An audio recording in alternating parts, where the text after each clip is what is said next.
Last Friday, the U.S. Commerce Department announced a big hike on duties for Canadian softwood lumber. Canada's lumber industry having to deal with the pain of tariff on tariff. A 10% hike on an existing 35% tariff, plus a brand new 25% tax on finished wood products. A tremendous tariff on lumber and things as such, and yet we don't need their lumber. We have more lumber than they do. We don't need Canada's lumber. What sounded like economic independence quickly collided with reality. As tariffs stacked so high, they pushed costs into the danger zone, turning a political promise into a supply chain stress test. Instead of freeing America from foreign timber, the policy exposed how deeply the system depends on it, driving prices up and pressure across construction. This was not ideology anymore. It became a hard calculation, and the numbers did not cooperate. The United States does not import Canadian lumber because it wants to. It imports Canadian lumber because it has to. The country consumes enormous volumes of softwood every year, and roughly 30% of that demand cannot be met domestically, regardless of how many tariffs are applied or how many speeches are given about American self-sufficiency. Canada supplies the overwhelming majority of that imported share, somewhere between 70% and 85%, depending on the year and market conditions. That is not a marginal supplier relationship that can be disrupted without consequence. That is the backbone of the American housing supply chain. And when you impose steep duties on the backbone of something, everything attached to it absorbs the shock. The construction sector felt it almost immediately, when tariff-inflated lumber prices began adding tens of dollars per thousand board feet to the landed cost of imported material, the math across an entire home compound's fast industry. Analysis has long established that a meaningful rise in lumber prices, depending on the magnitude, can add anywhere from several thousand to over $10,000 to the cost of building a single-family home. Those figures do not stay on with a developer spreadsheet. They travel into the final sale price, which pushes the home further out of reach for buyers. Already stretched by elevated interest rates, they travel into rental pricing when apartment projects face the same cost escalation. They travel into renovation budgets and public works estimates and infrastructure planning cycles. The tariff that was supposed to stay at the border did not stay at the border. It moved inward through every stage of construction, acting as a cost multiplier on one of the most fundamental economic activities a country undertakes. The assumption behind the tariffs was that protecting the border would trigger a surge in domestic production. New mills coming online expanded capacity. American workers filling the gap that Canadian imports had previously occupied. That assumption collided with industrial reality. In the first months after implementation, American sawmills were not sitting idle waiting for a policy signal to start running at full capacity. Many were already operating near their limits. The constraints were structural, not motivational. Labor shortages that cannot be resolved with a tariff announcement. Environmental permitting timelines measured in years rather than quarters.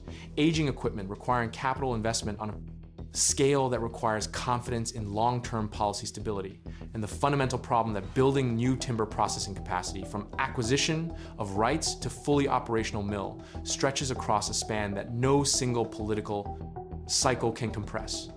Builders across Texas, Florida, and Ohio states, where housing demand was already pressing against supply constraints, found themselves recalculating project budgets on timelines that had already been set. Developers who locked in costs months before tariff escalations came into force suddenly faced a different cost structure, on the same projects making profitable developments financially risky and forcing some into delays, redesigns, or cancellations. The homes that did get built cost more. The ones that were put on hold never added to supply. The cumulative effect was a housing market absorbing cost pressure from a policy that was justified as protecting American industry, while the industry it was supposed to protect could not fill the supply gap it created. Meanwhile, Canada was making different calculations. The tariffs served as a forced catalyst for something. Canadian producers had been moving toward gradually, but had not been driven to accelerate at speed diversification away from a market that had historically absorbed close to 90% of Canadian lumber exports, with American buyers facing tariff-inflated costs and Canadian producers facing margin compression on US-bound shipments. Both sides had incentive to look elsewhere. Canada looked harder and moved faster. Japan increased its Canadian lumber imports by roughly 25 to 26% in certain periods, as buyers sought suppliers whose reliability and environmental certification standards aligned with shifting procurement requirements. South Korea and European Union member countries expanded their absorption of Canadian timber, as supply chain diversification became a procurement priority in markets that had watched pandemic-era disruptions erode confidence. In concentrated supplier relationships, Vietnam, India markets across the Middle East, and North Africa channels that had previously been marginal began absorbing meaningful volumes as Canadian producers invested in port infrastructure at Vancouver and Prince Rupert to reach them more efficiently. The positioning shifted at the product level too. Companies including West Fraser, Canfor, and Interfor used the higher global price environment to reinvest in technology and expand toward higher value engineered wood products, cross-laminated timber, mass timber components, sustainable construction materials aligned with the low carbon building standards, gaining regulatory traction across European and Asian markets. Canadian lumber was no longer positioning itself exclusively as a commodity input. It was positioning as green steel, a sustainable structural material for an era where embodied carbon in construction was becoming a procurement criterion rather than a preference exports outside the United States. Increased by nearly 20% by 2025, as that repositioning took hold across the industry. By early 2026, the cumulative duties paid by Canadian producers since 2017 had reached approximately $7.7 billion. That figure represents not only the scale of the trade relationship, but the intensity of the conflict that the United States chose to sustain across almost a decade. And yet, the producers continue to adapt rather than exit. The money that might have been redirected into expanded US-facing capacity was redirected into global market development, infrastructure, investment, and product innovation that strengthened Canadian competitive position in markets where American policy had no reach. The irony embedded in that outcome is the one that the architects of the tariff strategy did not anticipate. The measures designed to limit Canada's influence over American construction costs ended up amplifying Canada's position in global markets. Higher tariff-inflated prices, increased revenue per unit for Canadian producers. Selling domestically and globally, diversification reduced their dependence on the single buyer whose policy had become hostile, giving them more resilience than they had carried when 90% of exports flowed south. The strategy intended to reduce Canadian leverage produced the conditions under which Canadian producers became less exposed to American policy decisions and more embedded in global trade networks that operate entirely outside Washington jurisdiction. Back in the United States, the supply chain had not become more independent. It had become more expensive and less predictable.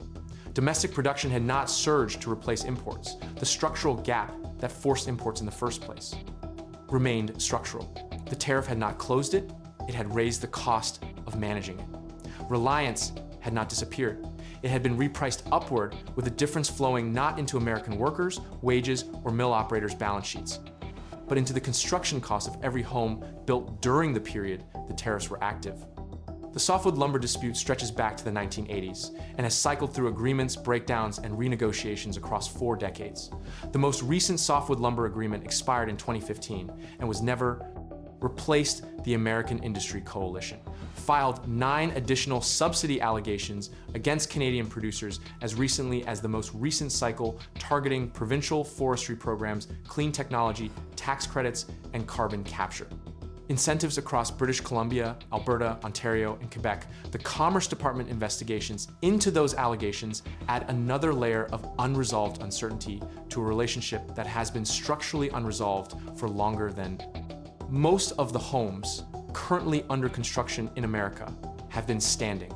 The question the data raises is the one the original policy claimed to answer. The answer the data provides is different from the one the speeches predicted.